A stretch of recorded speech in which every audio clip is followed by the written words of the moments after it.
Daily life as a college student na raketera. Dahil nga walang mga pasok ang bata ngayon, konti lang kinuha kong paninda. Makakuha lang ng pambaon bukas, okay na. Kinagabihan nga mga ate ko, nag-review naman ako dahil midterm exam na namin bukas. Tinitake down note ko nga dyan yung mga keyword para mas madali kong maintindihan at matandaan. Kayo ba, paano kayo mag-review mga ate ko? Kumuha nga pala ako ng mani kasi diba sabi nila pampatalino daw ito. Sa kadahilan ng meron daw itong vitamins B3 na may matinding kakayahan na maging aktibo ang ating utak at makapagpatalas ng memorya. Hay nako, ang dami mong sinasabi girl, mag-review ka na nga lang dyan para may masagot ka bukas. At ilang oras nga ang lumipas nang biglang tumunog ang cellphone ko. And yun, may nagpamassage na nga ulit. Napakabuti talaga ng Panginoon, no? Kasi hindi niya hinahayaan na ma-zero balance ako.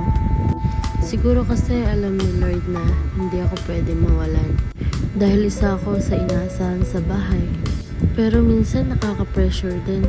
Kasi akala ng iba ang dami kong pera. Pero hindi nila alam kung paano ko ito pinagkakasya sa pang-araw-araw na gastusin namin sa bahay.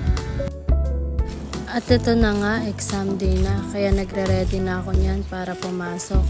Pero syempre, bago pumasok, nagluto muna ako ng pansit canton para naman may laman yung tiyan ko bago ako pumasok. Charan! Ready na siya. Ayan, naganda-gandahan na naman siya. Sa oras na to, kinakabahan na ako mga ate ko. Kasi akala ko late na ako.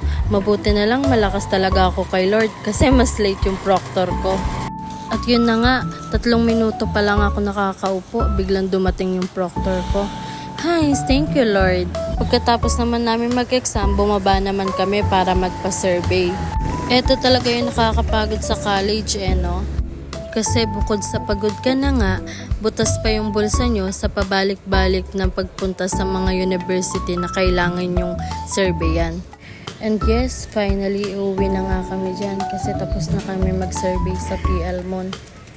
Dagdag mo pa tong weather na hindi rin maintindihan, uulan, iinit, highs. At dahil maaga nga akong umuwi, dinaanan ko si mama para sabay na kami umuwi.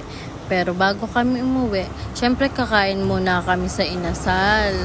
At dito nga umorder na ako kasi tamang-tama hindi ako kumain sa school. At ilang minuto lang din naman dumating na yung order namin kaya kakain na kami.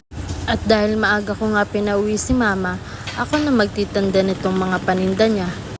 Okay lang yun, at least makakapagpahinga na si mama.